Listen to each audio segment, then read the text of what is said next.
እንዴት ናችሁ የፖድካስቱ ቤተሰቦች? ተመልሰናል። ፖድካስቱ ከእናንተ ጋር እንግዲህ ቆይታ ያደርጋል። ዝርዝር ጉዳዮችን እንመለከታለን።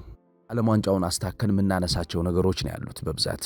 እነዚህ ዜናዎች ከተጫዋቾች ፐርፎርማንስ ጋር በሚገናኝ መንገድ ተጫዋቾችን ለማዘዋወር ጥያቄ የሚያቀርቡ ክለቦችም ስላሉ ነው። ስለዚህ እነሱ ላይ በስፋት እናርፋለን ዛሬ።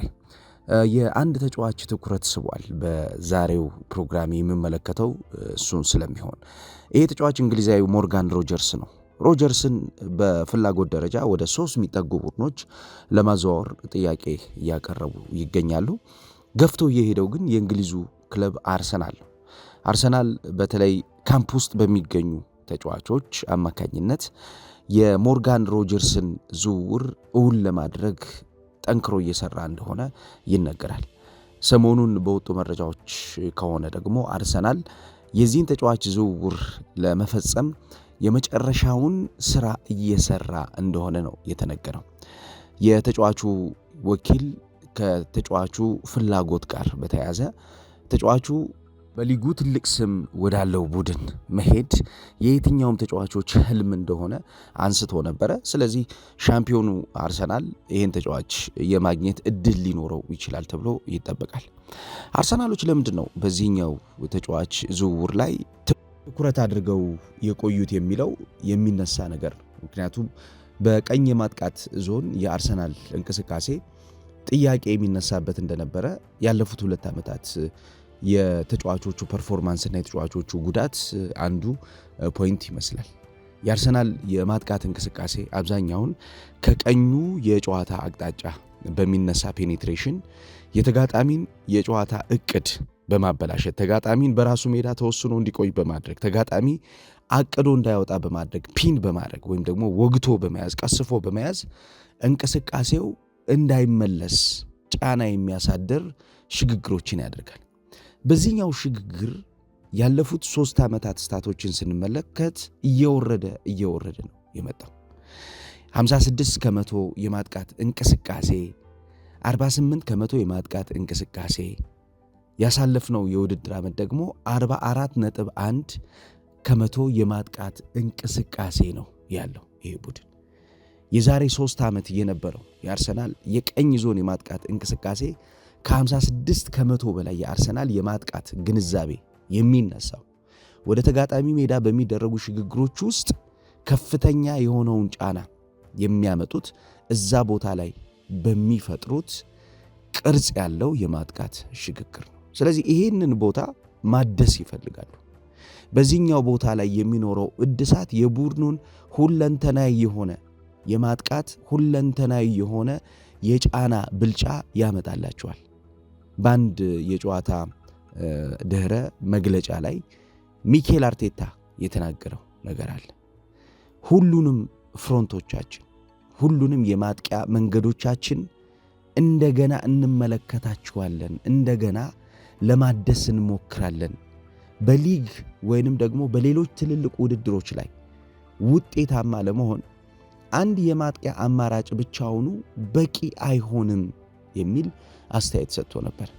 ምክንያቱም አንድ የማጥቂያ አማራጭ አንድ ተገማች የሆነ እንቅስቃሴ ያንድም ቡድን የጨዋታ ብልጫ ሊወስን ስለማይችል ማለት ነው። ይህንን ምንድነው የሚያደርገው? ለውጥ በማድረግ ለምሳሌ የቀኙ የማጥቃት እንቅስቃሴ በሚታፈንበት ሰዓት የግራውን የማጥቃት እንቅስቃሴ ትሪገር ያደርገዋል ወይም ደግሞ ይቀሰቅሰዋል፣ ያስነሳዋል። የአማካኙ የማጥቃት እንቅስቃሴ በሚሸፈንበት ሰዓት ወደ ቀኙ የማጥቃት እንቅስቃሴ ያመጣዋል። ስለዚህ ምን አደረገው ማለት ነው? የማጥቃት እንቅስቃሴውን ባላንስ አደረገው ማለት ነው። የማጥቃት እንቅስቃሴውን ይሰራዋል ማለት ነው። ይህንን በሚሰራበት ግን የሚደጋገም መሆን አለበት።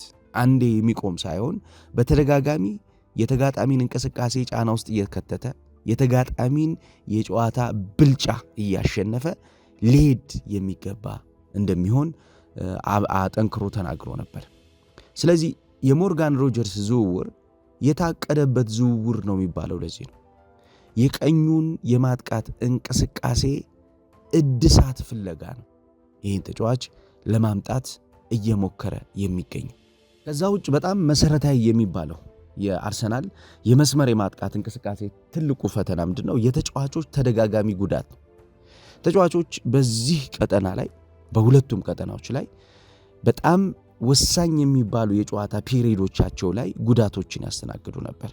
እነዚህ ጉዳቶች ደግሞ ከፉክክር ያወጧቸዋል። ወሳኝ የሚባሉ የጨዋታ ቀናቶች ላይ ተጫዋቾችን ያጣቸዋል ማለት ነው። በቻምፒየንስ ሊግ፣ በፕሪሚየር ሊግ ከመጨረሻዎቹ 3 ወራቶች ጫና ውጭ በሚሆኑበት ሰዓት ቡድኑ ይቸገራል ማለት ነው። በጣም መሰረታዊ የሚባለውን ነገር ለማምጣት የነዚህ ተጫዋቾች በዚህ ቀጠና ላይ የሚጫወቱ ተጫዋቾች ፐርፎርማንስ፣ በዚህ ቀጠና ላይ የሚጫወቱ ተጫዋቾች ጤነኝነት ነው የሚፈለገው ማለት ነው። አሁን የተጫዋቹን የጉዳት ሪከርድ እንኳን ስንመለከት ሪከርዱ ያን ያክል አይደለም። በዘንድሮ የውድድር ዓመት ሞርጋን ሮጀርስ የተጎዳው ከባድ ጉዳት አንድ ጉዳት ብቻ ነው። በአርሰናል የመስመር ተጫዋቾች ታሪክ ውስጥ ያለውን ጉዳት ካየን ግን በትንሹ የአርሰናል የመስመር ተጫዋቾች 4 ጉዳቶችን ያስተናግዳሉ። ይሄ ማለት የሲዝኑን አጋማሽ እንኳ ላይጫወቱ ይችላሉ። የሲዝኑን ግማሽ በሙሉ ፐርፎርማንስ ላይ ሆነው ላይጫወቱ ይችላሉ። ስለዚህ በሲዝኑ ወሳኝ የሚባሉ የጨዋታ ቀናቶች ላይ፣ በሲዝኑ ወሳኝ የሚባሉ ወራቶች ላይ የማይኖሩ ከሆነ የዋንጫ ፉክክር ላይ በፐርፎርማንስ ደረጃ ቡድኑ የሚያጣው ነገር ስላለ ፍሬሽ የሆነ ነገር ይፈልጋል ማለት ነው። የተጫዋቾችን ነፃ የሆነ ጉዳት የማያስተናግዱ የጉዳት ታሪካቸው ዝቅተኛ የሆኑ ተጫዋቾችን ይፈልጋል ማለት ነው። የሞርጋን ሮጀርስ አንዱ የተፈለገበትም ነገር ያ ነው። ጉዳት ያስተናግዳል። ነገር ግን የአርሰናል የመስመር ተጫዋቾች ካሏቸው የተጫዋች ታሪኮች አንጻር ካየን ለአርሰናል ጥሩ የሚባል አሴት የሚሰጥ ተጫዋች ነው የሚሆነው። ከዛ ውጭ ሞርጋን ሮጀርስ በአርሰናል ከተፈለገባቸው ኳሊቲዎች መካከል ዘ ቤስት ቦል ካሪንግ ድሪብለር ነው። የተጫዋች ኳስ ተሸካሚ፣ የኳስ እንቅስቃሴን ባላንስ ጠብቆ ድሪብል እያደረገ ወደ ተጋጣሚ ሜዳ የሚገባ ተጫዋች ነው። ስለዚህ ኳስ ተሸካሚ፣ የኳስ እንቅስቃሴን ተሸክሞ ድሪብል እያደረገ የሚገባን ተጫዋች በአንድ የጨዋታ አቅጣጫ ብቻ ሳይሆን በሌሎች 2 እና 3 ከዛም በላይ የጨዋታ አቅጣጫዎች ቡድኑ ተጠቃሚ እንዲሆን የማድረግ እድሉ ከፍተኛ ስለሆነ ይፈልጉታል። በፕሪሚየር ሊጉ የሚፈለጉት ተጫዋቾች የመጨረሻው ፋይናል ፔኔትሬሽናቸው ወይም የ35 እና የ40 ሜትር ፔኔትሬሽናቸው ዊዝ ዘ ቦል እና ዊዛውት ዘ ቦል ከኳስ ውጭና ከኳስ ጋር ያለው አፈጻጸማቸው ይመዘናል። በጣም ውጤታማ ከሚባሉት የሊጉ 3 ተጫዋቾች መካከል አንዱ ሞርጋን ሮጀርስ ነው። ከኳስ ጋር ሆኖ ድሪብል እያደረገ በሚገባባቸው ሽግግሮች እንዲሁም ከኳስ ውጭ ደግሞ ስፔስ አታክ በማድረግ የሚገባበትም ሽግግር የቡድኑን የማጥቃት ቅርጽ እንደገና መልሶ ሪፍሬም ያደርገዋል።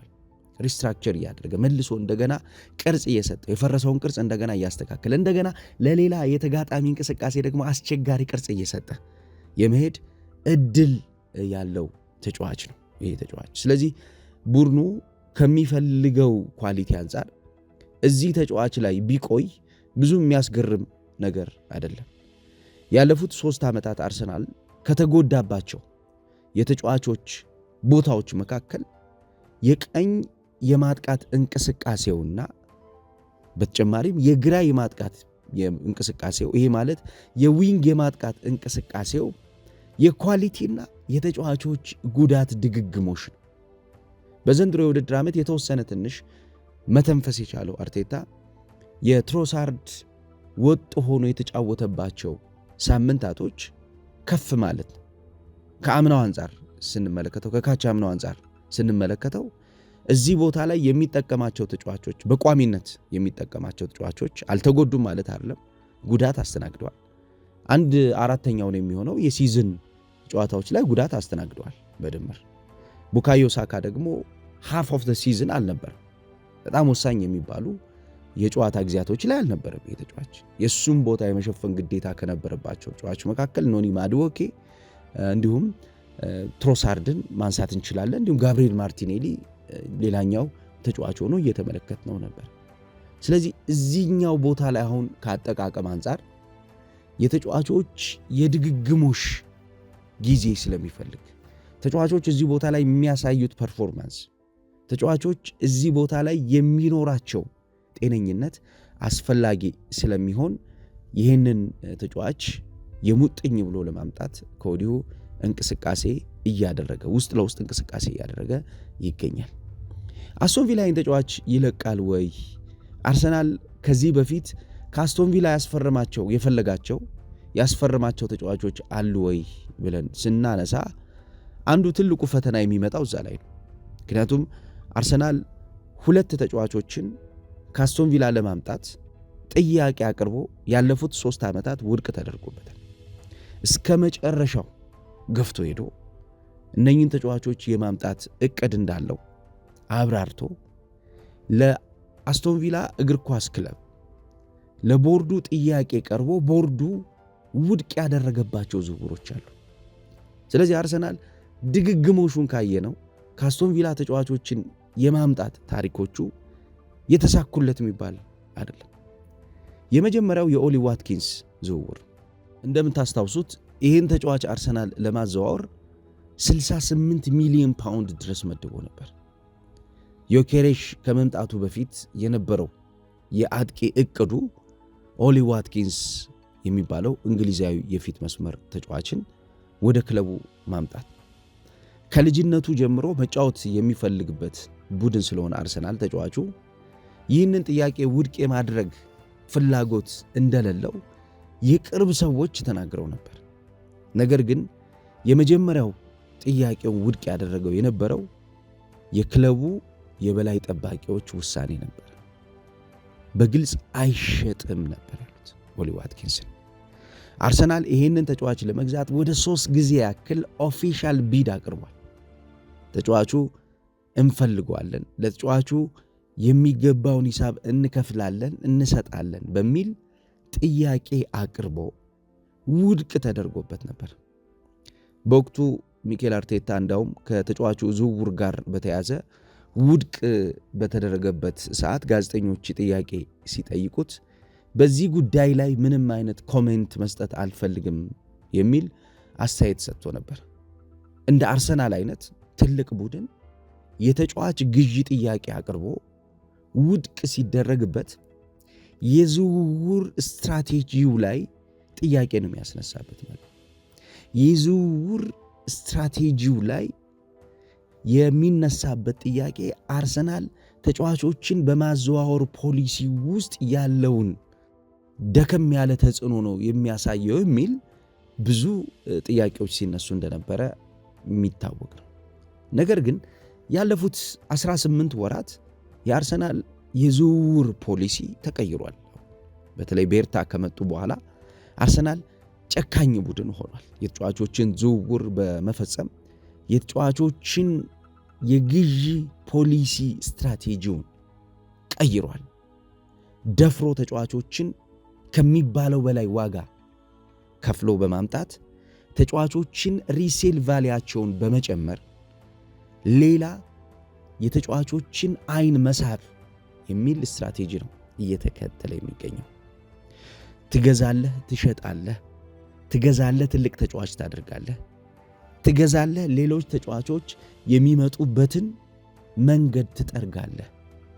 ተጫዋቾች ወደ አንተ የሚመጡበትን መንገድ ባስተካከልክ ቁጥር ተቀባይነት እያደገ ስለሚመጣ የተጫዋቾች የዝውውር ፖሊሲ ፈተና ውስጥ አይገባም ብሎ የሚያስብ ቡድን ሆኗል አሁን አርሰናል። በእርግጥም የቻምፒየንስ ሊጉ የፍጻሜ ጨዋታ መድረስ እንደገና የፕሪሚየር ሊጉ ሻምፒዮን መሆን ባለፉት 3 ዓመታት አርሰናል ጥያቄ አቅርቦ ፌል ካደረገበት የዝውውር ጥያቄ አንጻር ካየነው ይሄኛው ሲዝን ዊን የሚያደርግበት ሲዝን እንደሚሆን ይጠበቃል።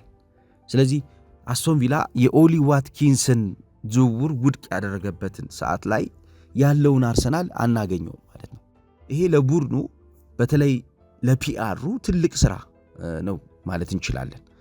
የዘንድሮ የአርሰናል ስኬት የቻምፒየንስ ሊግ የፍጻሜ ጨዋታ ላይ መድረስና የፕሪሚየር ሊግ ዋንጫ ማሸነፍ፣ በተለይ ተጫዋቾች አሁን ወደ አርሰናል ሲመጡ we are going to the Premier League champion ነው የሚሉት። we are heading to the Premier League champions የፕሪሚየር ሊጉ ሻምፒዮን ወደ ሆኑት ነው የምንሄደው ነው። ሻምፒዮን ለመሆን አይደለም የሚሄዱት እነዚህ ተጫዋቾች የሚሄዱት ኦሬዲ ሻምፒዮን የሆነውን ቡድን ሁለተኛ ሻምፒዮን ለማድረግ ነው የሚሄዱት። ስለዚህ ስሜቱ ይለያያል ማለት ነው። ሻምፒዮን ለማድረግና ሻምፒዮን የሆነ ቡድን መቀላቀል ሌላ ስሜት ነው ያለው። ስለዚህ ይሄኛው አካሄድ ምናልባት ሞርጋን ሮጀርስ ከዚህ በፊት አስቶን ቪላ ላይ ጥያቄ አቅርቦ አርሰናል ውድቅ ከተደረገበት አካሄድ አንጻር የሞርጋን ሮጀርስን ልብ ሊያሸፍት የሚችል ሲዝን ያሳለፈው አርሰናል ይሄ የአርሰናልን የዝውውር ጥያቄ ውድቅ እንዳይሆን ከሚያደርጉ ምክንያቶች መካከል አንዱ ይሆናል ተብሎ ነው የሚጠበቀው። ሁለተኛው ተጫዋች የምታስታውሱ ከሆነ ሚኬል አርቴታ አጥብቆ የሚፈልገው የነበረው ተጫዋች ዩሪ ቲሊመንስ የሚባለው ተጫዋች ነው። ይህን ተጫዋች አርሰናል አጥብቆ ይፈልገው ነበር። ከፍተኛ የሆነ የተጫዋቹ የዝውውር ፖሊሲ የማስፈጸም እቅድ ነበር። ነገር ግን ያው ተጫዋቹም ክለቡም ወደ አርሰናል የሚደረገውን ዝውውር የመደገፍ ስሜታቸው የቀዘቀሰ ነበር። ሚኬል አርቴታ አሁንም በተደጋጋሚ ሲጠየቅ ተጫዋቹን ለማዘዋወር ፍላጎት አለ፣ ይህን ተጫዋች አሁንም ትፈልገዋለህ ተብሎ ሲጠየቅ ምላሽ ለመስጠት ደስተኛ አልነበረም። ስለዚህ የተጫዋቹ አንዱ ትልቁ ፍላጎት በክለቡ ውስጥ የመቆየት ከክለቡ ጋር ስኬታማ ጊዜ ማሳለፍ እንደነበረ አሁንም በክለቡ ያለው ስኬቱ ደስተኛ እንዳደረገው በዚህም እንደሚቀጥል ገልጾ ነበር በወቅቱ። ያው አስቶን ቪላ እንግዲህ ሁለተኛው ተጫዋቹ ሆኖ ወደ አርሰናል የመሄድ ፍላጎት እንደሌለው ምንም አይነት እቅድ እንደሌለው የተናገረው ተጫዋች ይሄ ነበር። ሌላው በዝውውር ደረጃ ወደ አርሰናል የመሄድ ፍላጎት የለኝም ብሎ የተናገረው ዳግላስ ሉዊዝ ነው። ያው ሉዊዝ አብዛኛውን በማጥቃት ባህሪና እንዲሁም በመከላከል ባህሪ ውስጥ ያሉ ተጫዋቾችን ሰፖርት የሚያደርግ ተጫዋች ነው። ይህ ተጫዋች ወደ አርሰናል እንዲሄድ ፍላጎት አለው ወይ በሚል ጥያቄ ሲቀርብለት የመሄድ ፍላጎት እንደሌለው ነበረ የገለጸው። በወቅቱ ኡናይ ኤምሬም ይህን ነገር የተጫዋቹ ፍላጎት ነው፣ እኛ የከለከልነው ነገር የለም የሚል አስተያየት ሰጥተው ነበረ። ቢቆይ እኛ እንፈልጋለን፣ የምፈልገውን ነገር ነው ያደረገው የሚል ሐሳብ አንስተው ነበር። ያው ተጫዋቹ ብዙም አልቆየም። ከዛ በኋላ አርሰናል ልውሰድ የሚል ጥያቄ ባቀረበ በወራቶች ልዩነት ውስጥ አስቶን ቪላና ዳግላስ ሉዊዝ በውሰት ውል ወደ ዩቬንቱስ እንዲሄድ ነበር ያደረጉት። ያው አርሰናል በወቅቱ ወደ 27 ሚሊዮን ፓውንድ አቅርቦ ነበር ተጫዋቹን ለማዘዋወር። በተለይ አርቴታ የሚፈልገው የነበረው ምንድነው? የወቅቱ የአርሰናል የአማካኝ ክፍል እድሳት ይፈልግ ነበር፣ ለውጥ ይፈልግ ነበር፣ የተሻለ ኢነርጂ ይፈልግ ነበርና ያ የክሪኤቲቪቲ የኢንዱራንስ ኢነርጂ ስታሚና ብርታት የሚፈልገው አማካኝ ክፍል በዚህ ተጫዋች መምጣት ይታከማል ብሎ አስቦ ስለነበር ነው እንግዲህ ተጫዋቹን ለማምጣት ጥረት ሲያደርግ የነበረው። አልተሳካም። በሂደት የአርሰናል የአማካኝ ክፍል እየተስተካከለ የሚፈልገውን ጥራት በተለይ ዴክላን ራይስን ካዘዋወረ በኋላ ማግኘቱ የሚታወቅ ነበር። ያው ዴክላን ራይስ ያለፉትን ዓመታት በአርሰናል የአማካኝ ክፍል ኢነርጂ የጨመረው ነገር ምንድነው የሚለው ብዙም ትንታኔ የሚፈልግ አይደለም። በጣም ከፍተኛ ኢነርጂ ጨምሯል። አማካኙን ይበልጥ አድሶታል። አማካኙ የተሻለ እንዲያድግ፣ አማካኙ የተሻለ ጥራት ያለው አማካኝ እንዲሆን አድርጎታል። በተጋጣሚ የጨዋታ እንቅስቃሴ ጫና ውስጥ የሚቀር አማካኝ አይደለም የሆነው። ዴክላን ራይስ ከመጣ በኋላ አክሲለሬት የሚያደርግ አብዛኛውን ሽግግሮቹ የሚፈለገውን ኢነርጂ ያለማቋረጥ የሚሰጥ ከዛ ውጭ ደግሞ ለተጋጣሚ የጨዋታ እቅድ አጸፋ ራሱን የሚያዘጋጅ ቀድሞ ደግሞ ጨዋታውን መዋጥ የሚችል ጨዋታውን አብዞርብ አድርጎ ጨዋታውን ተሸክሞ በጨዋታው እንቅስቃሴ ውስጥ የሚፈጠሩ ችግሮችን እያሸነፈ የሚሄድ የተጫዋች ኳሊቲ አግኝቷል።